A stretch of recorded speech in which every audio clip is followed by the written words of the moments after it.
ở suối pha Bethlehem nằm thơ ya hằng cơ hầm non xin nhai ở si quan tơ nong thuộc mơ san hạ lên nong kỳ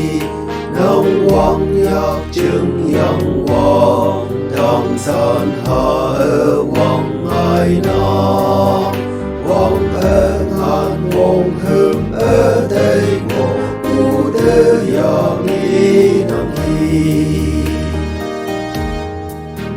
now ya Merry Christmas bu tơ say mong ơi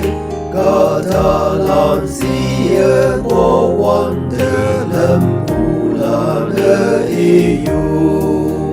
mong ai san hà lan ở chào ba bu bông tơ ba quang tơ mình nhung bu hơi yang ca tôm yêu nơ chân mây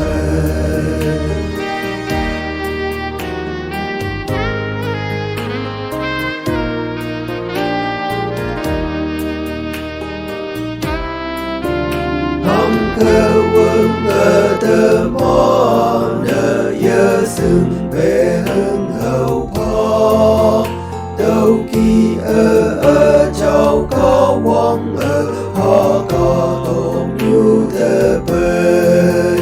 có thuốc ở nu có to là nơi yêu bu yơ chân mong chẳng ở nhà ở ya yếm bu Christa ya nơ ông lòng